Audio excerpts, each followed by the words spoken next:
पूज्य श्री गुरु त्रिपाठी जी अपना विचार प्रस्तुत करेंगे।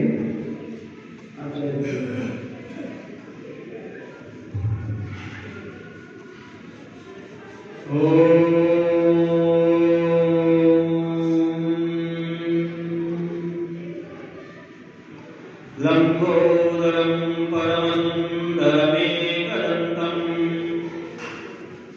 रक्तांबरं त्रिनयनं परमं पवित्रम् उद्यद्दिवाकरनिभोज्ज्वलकान्तिकान्तं विघ्नेश्वरं सकलविघ्नहरं नमामि।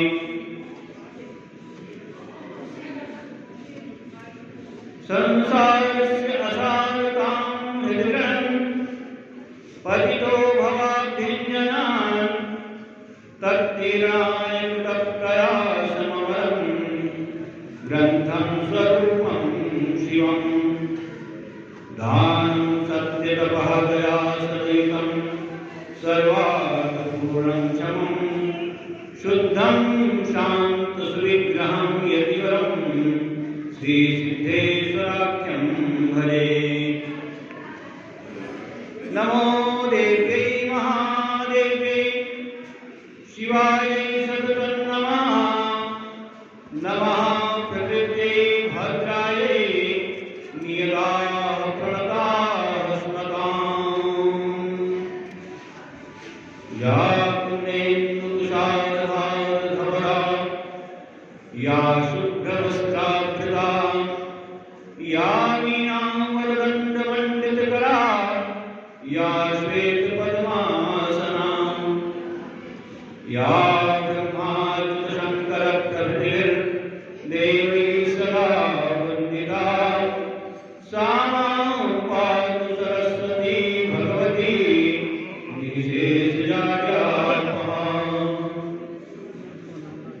कृष्णाय वासुदेवाय हरे परमात्मने प्रणतक्लेशनाशाय गोविन्दाय नमो नमः। नीलाम्बुजश्यामलकोमलाङ्गं सीतासमारोपितरामभारम् पाणौ महासायकचारुचापं नमामि रामं रघुवंशनाथम्।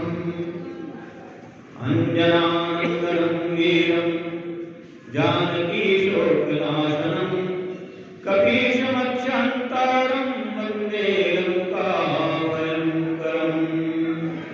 पुरस्कृत सीतारामचंद्र जी महाराज की, सर्वदेव भगवान की।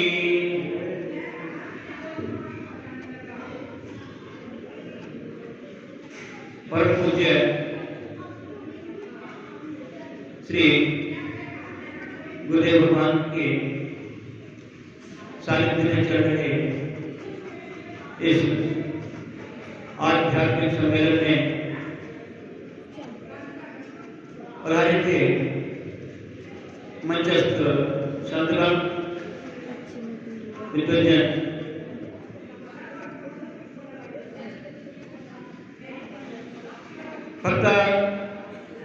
भगवच्चनारागी भक्तगण, शक्तिमयी माता, आप सभी के हृदय में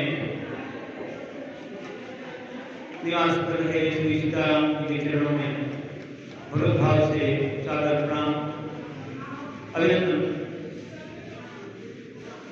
आइए, जैसे कि अभी बताया गया, आज इस आध्यात्मिक सम्मेलन का अष्टम दिवस है। अष्टम सोपान पर हम आप कुछ कहने और सुनने के लिए यहाँ एकत्रित हुए हैं। तो समय की मर्यादा में रहते हुए अपने विचारों को कुछ कहें, कुछ सुने। इससे पहले मनमानी को पवित्र करने के लिए आइए भगवान भगवान से कीर्तन करते हैं, उसके बाद भगवत कथा।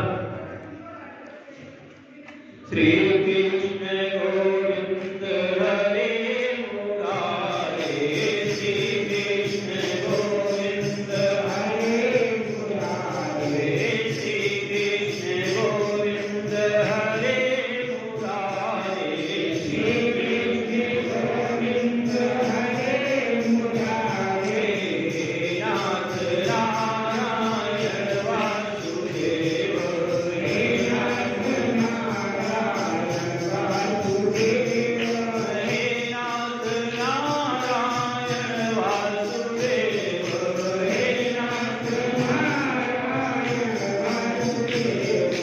गोविंद गोविंद मुकुंद कृष्ण, गोविंद गोविंद मुकुंद कृष्ण, गोविंद गोविंद मुकुंद कृष्ण, गोविंद गोविंद मुकुंद कृष्ण, हरे कृष्ण दामोदर माधवेति, श्री कृष्ण गोविंद माधवेति, श्री कृष्ण गोविंद हरे मुरारे, श्री कृष्ण गोविंद हरे मुरारे, नाथ नारायण वासुदेव, हे नाथ नारायण वासुदेव, हे नाथ नारायण वासुदेव, हे नाथ नारायण वासुदेव, हे नाथ नारायण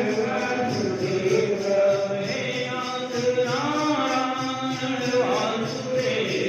हे नाथ नारायण वासुदेव,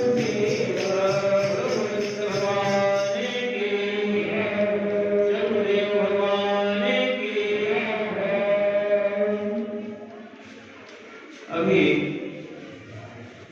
आचार्य जी ने बताया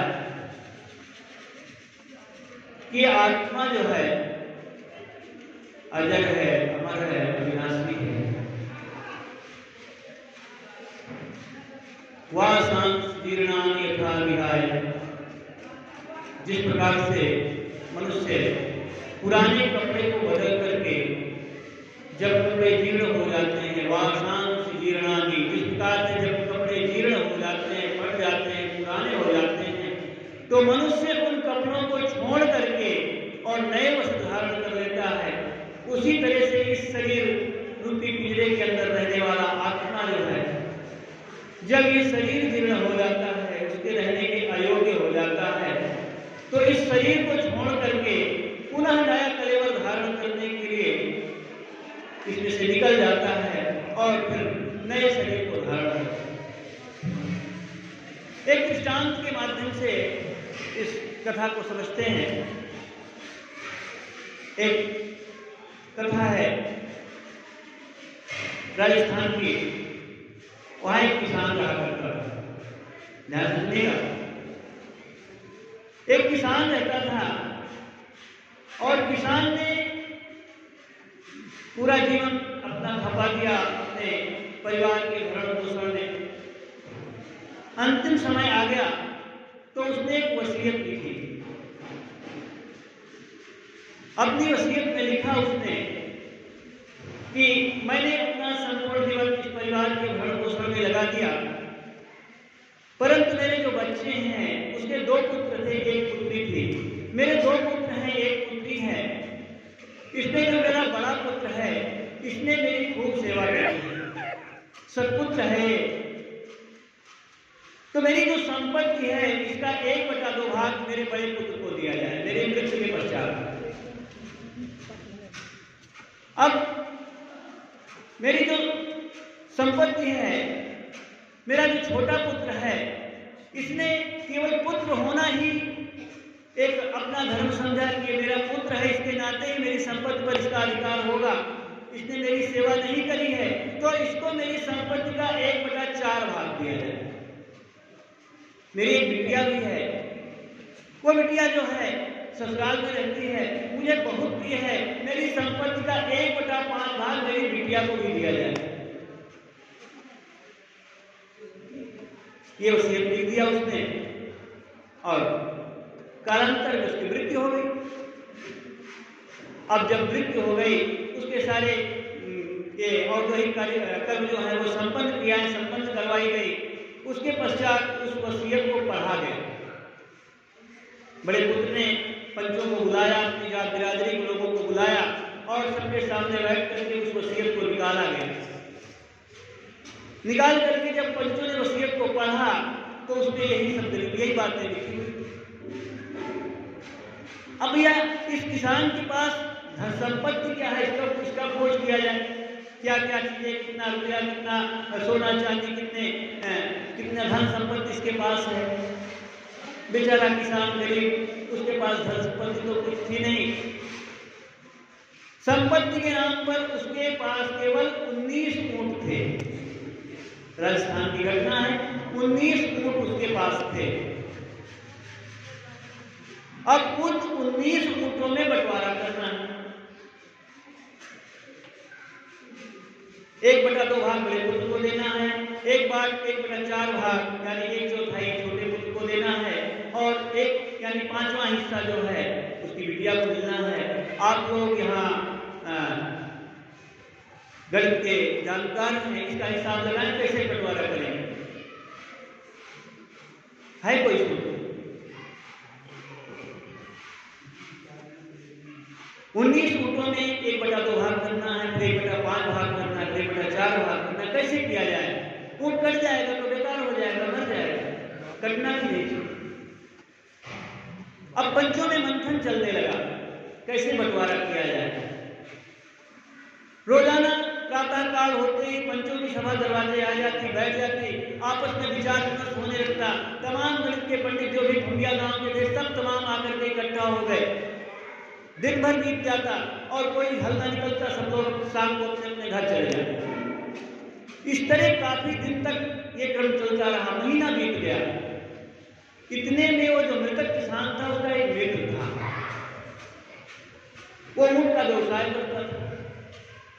वो जो है कहीं गया था ऊंट बेचने के लिए और वापस आ रहा था। जब उस गांव के पास आया तो उसको कुछ हलचल सी गांव में दिखाई पड़ी, भीड़ दिखाई पड़ी। तो उसने सोचा कि भैया इस गांव में क्या है, किसी से पूछा तो एक ने बताया कि अमुक व्यक्ति थे, उनकी मृत्यु हो गई है और उनके घर में बंटवारा नहीं हो पा रहा है, उसी बंटवारे के लिए ये भीड़ इकट्ठा पंचायत में। तो तुहर हुआ मन में कि चल करके देखते हैं कैसा बंटवारा नहीं हो पा रहा। व्यक्ति आया तो उससे लोगों ने बताया भैया ऐसी ऐसी बात है, 19 ऊंटों का बंटवारा करना है।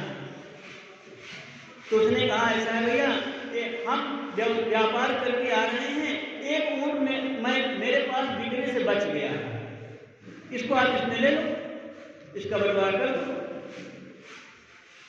अब वो जो एक ऊंट बच गया था उसके पास, उसको दे दिया और कहा 20 हो गए, तुम बंटवारा कर लो। अब आप बंटवारा कर लीजिए, यानी 20 में से 10 दे दिया बड़े बेटे को, आधा निकल गया। 20 का 1/4 होता है कितना? 5 होता है, तो 5 दे दिया छोटे बेटे को। और 20 का 1/5 कितना होता है?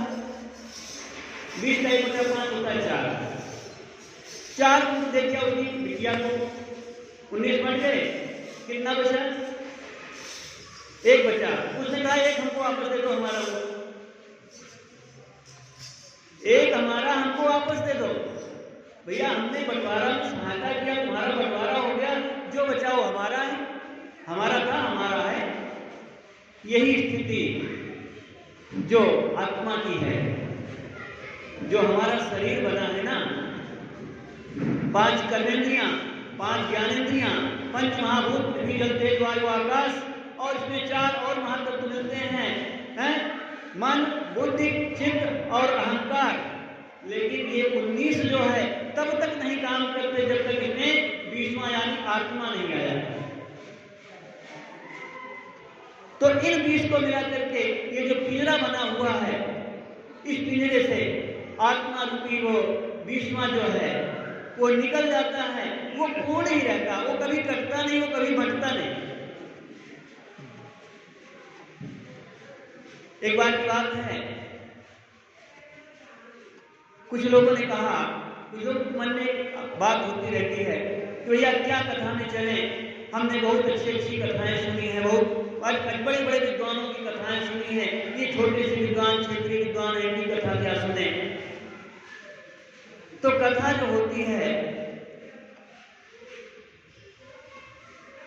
ये कभी किसी की न कोई छोटी होती है न कोई बड़ी होती है। तुलसी बाबा लिखते हैं कि जिन लोगों ने कह दिया कि हमने बहुत कथा सुन ली, राम कथा जे सुनत अघाही, रस विशेष जाना किन नाही। जिन्होंने कह दिया कि हमने तो बहुत कथाएं सुन ली, हमारा तो पेट भर गया कथा सुनते सुनते, बहुत अच्छी अच्छी विद्वानों की कथाएं सुन ली, तो उन्होंने कथा के रस को जाना ही नहीं। और कथा जो होती है ये शरीर को पवित्र करने के लिए तो तमाम साधन हैं। आप गंगा में गोता लगाइए, यमुना में गोता लगाइए, सरयू में गोता लगाइए, तमाम नदियां हैं आपके, हैं अच्छे अच्छे साबुन हैं, उनसे साफ कीजिए। देखिए जो चीजें होती हैं स्वच्छता और पवित्रता, अच्छे अच्छे साबुन से नहाइए, आपका शरीर स्वच्छ हो जाएगा, परंतु पवित्र नहीं हो जाएगा। इसको ऐसे समझ सकते हैं जैसे कि आपका घर है, आपके घर में एक जहाँ स्नानागार होता है, अच्छे अच्छे टाइल लगे हुए हैं, या कि लेट्रिन है, शौचालय जिसको कहते हैं, अच्छे अच्छे टाइल लगे हैं, खूब धुलाई सफाई, और भैया उसमें सुगंध का भी प्रयोग करते हैं, स्वच्छ है वो, परंतु क्या पवित्र है? उसको पवित्र नहीं कहा जा सकता। एक गौशाला होती है, गौशाला में जो है तमाम गाय का गोबर पड़ा रहता है, गोमूत्र पड़ा रहता है, मक्खियां भिनभिना रही होती हैं, लेकिन गौशाला पवित्र होती है, साफ नहीं होती गौशाला, पवित्र होती है। और शौचालय जो है वो साफ है लेकिन पवित्र नहीं है। शौचालय में बैठ करके पूजा नहीं की जा सकती। गौशाला यद्यपि देखने में तो गंदी लग रही है, लेकिन वहां बैठ करके कोई भी यज्ञ, कोई भी पूजा, कोई भी जप करने का तो 1000 गुना फल बताया गौशाला में। घर में बैठ करके, अपने कमरे में बैठ करके आप एक माला जपते हैं तो जो फल तो जितना फल होता है, यानी गौशाला में बैठ करके एक माला जपा जाए और घर में बैठ करके 1000 माला जपा जाए, दोनों का फल बराबर होता है। गौशाला देखने में यद्यपि गंदी लग रही है, परंतु पवित्रतम है। घर का शौचालय यद्यपि बहुत स्वच्छ है लेकिन पवित्र नहीं है। शरीर को स्वच्छ करने के लिए तमाम साधन हैं, तमाम नदियां हैं, तमाम साबुन हैं, पवित्र करने के लिए तमाम नदियां हैं, तमाम तरह के तीर्थों का सेवन है, परंतु ये जो मन है ना, इसको पवित्र करने में कोई साधन नहीं। मन एवं मनुष्याणाम कारणम बंध मोक्षे, उपनिषदों में कहा गया है, मन एवं मनुष्याणाम कारणम बंध मोक्षे बद्धम ही विषयासक्तम मुक्तम निर्विषयो मन। ये मन ही जो है, आप बैठे हुए कथा में, मन आपका कहीं जालंधर की सड़कों में घूम रहा है, हम बैठे हुए यहाँ हैं, कथा में बैठे रहते हैं, लेकिन मन ये स्थिर होता ही नहीं। और जब तक मन स्थिर नहीं होता तब तक मनुष्य की मुक्ति नहीं, जीवात्मा की जीव की मुक्ति नहीं हो पाती। ये जीवन और मुक्ति का कारण तो मन ही है। कपिल गीता में भगवान कपिल कहते हैं, भैया ये मन जो होता है ना, ये चंचल है। देवहूति जी कहती हैं, हे पुत्र, ये जो हमारी इंद्रियां हैं ये तमाम प्रकार के रसों का उपभोग करने की इच्छुक रहती हैं। हाथों को अच्छा, त्वचा को अच्छा स्पर्श चाहिए, जीवा को अच्छे अच्छे रस चाहिए, आंखों को अच्छे अच्छे दृश्य चाहिए, कानों को अच्छा अच्छा मधुर मधुर संगीत चाहिए। ये मन हमारा स्थिर नहीं है, इसका उपाय बताएं। तो कपिल देव ने बहुत अच्छी बात कपिल गीता में कही है कि हे भैया, मन को बस में करना बहुत असंभव है, बहुत कठिन है। मन को बस में किया ही नहीं जा सकता, केवल इसकी दिशा को मोड़ा जा सकता है। अच्छे अच्छे संगीत सुनने की इच्छा आदत है, बहुत अच्छा अच्छा संगीत सुनना चाहते हैं, शब्द के प्रति हमको बहुत आसक्ति है। सुनो ना मीरा जी के भजन, पायो नहीं मैंने राम रतन धन पायो, मेरे तो गिरधर गोपाल दूसरो ना कोई। सुनो ना ऐसे भजन, क्यों ऐसे डीजे के ऑर्केस्ट्रा के भजन क्यों सुने, वहाँ के गीत क्यों सुने? अगर हमको अच्छे अच्छे दृश्य देखना है तो गोपाल जी की मूर्ति का दर्शन करो ना, इससे सुंदर और क्या हो सकता है। अच्छे अच्छे रस चाहिए, भगवान को भोग लगाओ, तदीयमस्तु गोविंदम तुम धन्यव समर्पय, उसको समर्पित करके भगवान का जूठन, भगवान का प्रसाद अमृत स्वरूप हो जाता है। वो रस चखो न ले बद्धम ही विषयासक्तम, ये मन जो है ये जब तक विषयों में बना होता है तब तक बंधन का कारण होता है, और जब विषयों से मुक्त हो जाता है तो ये मुक्त हो जाता है। सुखदेव जी कहते हैं भागवत में, एक तस्माद किंचन मना शुद्धै न विद्यते, मन को शुद्ध करने का कोई दूसरा उपाय है ही नहीं। अगर उपाय है तो भगवान की कथाओं का श्रवण करें। और सुखदेव जी तो ये भी कहते हैं कि जिसने मनुष्य का शरीर धारण करने के बाद भगवान की कथाओं का श्रवण नहीं किया, सुख शास्त्र कथा न पीता, चंडालवच्च खरवच्च, जननी बहु दुख भाजा। यानी इतनी गालियां सुनाते हैं कि जिसने मनुष्य का शरीर धारण करने के बाद भगवान की कथाओं का श्रवण नहीं किया, भागवत जी की कथाओं का श्रवण नहीं किया, परमात्मा के का चिंतन नहीं किया, वो तो चंडालवच्च, पहले चंडाल कहते हैं, वो चंडाल के समान है। इतने भी भगवान सुखदेव जी का मन नहीं भरा तो उन्होंने कहा खरवच्चा, खर माने गधा, गधे की तरह है। गधे जिस तरह से जीवन भर अपने स्वामी के भार को ढोता रहता है, जीवन भर भार को ढोता है, उसी तरह मनुष्य जो है जन्म लेकर के, मनुष्य जीवन पा करके भी अपने परिवार के भार को जीवन भर ढोता रहता है। परंतु गधे को आज तक किसी स्वामी ने कोई मेडल दिया हो, कोई पुरस्कार दिया हो, किसी ने जीवन भर हमारे भार को ढोया है, हमारा कार्य किया है, इसको कोई मेडल दे दिया जाए, कोई पुरस्कार दे दिया जाए, तो आजकल ऐसा कभी नहीं हुआ। हमारी आपकी भी यही स्थिति है, जीवन भर परिवार के भार को ढोते रहते हैं। अभी विवाह हुआ है, पत्नी आई है, उसके बाद बच्चे हुए हैं, बच्चों का भरण पोषण, अच्छे अच्छे कॉलेज में एडमिशन करवाना, अच्छी अच्छी शिक्षा दिलवाना, फिर विदेश पढ़ने के लिए भेज देना, सब कुछ करना। लेकिन वही बच्चे क्या करते हैं, अभी हमने सुना था कि एक बहुत बड़े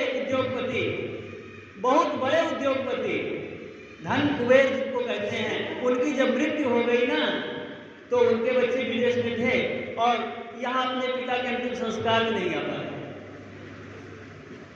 मुखाग्नि उनके पौत्र ने दिया, 3 दिन तक उनका शव रखा रहा है। तो इस धन से और इस ऐश्वर्य से क्या लाभ? चंडालवच्च खरवच्च, चंडाल की तरह होता है, गधे की तरह होता है। और जननी बहुत दुखी भाजा, अपनी मां को केवल दुख देने के लिए पैदा हुआ, जब तक गर्भ में रहा अपनी मां को दुख देता रहा। और सुखदेव जी तो ये भी कहते हैं कि उसने जन्म लिया तो केवल अपने मां के यौवन को बर्बाद करने के लिए, खराब करने के लिए गर्भ में आया। यदि मानव जन्म मिला है तो उसका सदुपयोग करें, भगवान की कथाओं का श्रवण करें, सत्संग गंगा में स्नान करें और अपने इस मानव जीवन को सफल बनाएं। यही मानव जीवन का साफल्य है।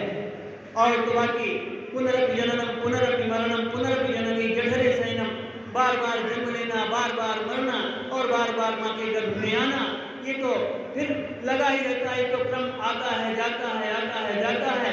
इस कर्म से मुक्ति पाने का केवल एक ही उपाय है कि भगवत भक्ति करें। भगवत भक्ति के बारे में तमाम संतों ने बार बार हमको आपको चिताया, तमाम बार बार बताते हैं, फिर भी ये मन है कि उधर जाने के लिए तैयार ही नहीं।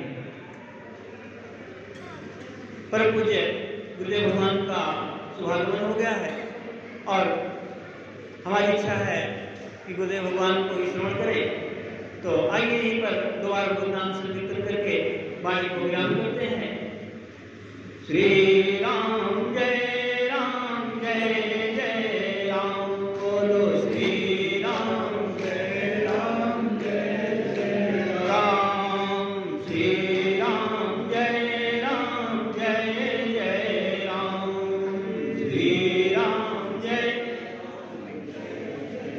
राम श्री राम जय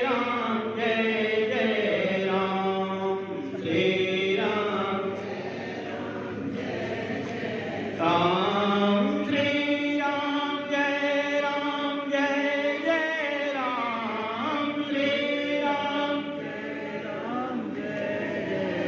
राम श्री राम जय राम श्री राम श्री राम जय राम श्री राम राम श्री राम जय राम श्री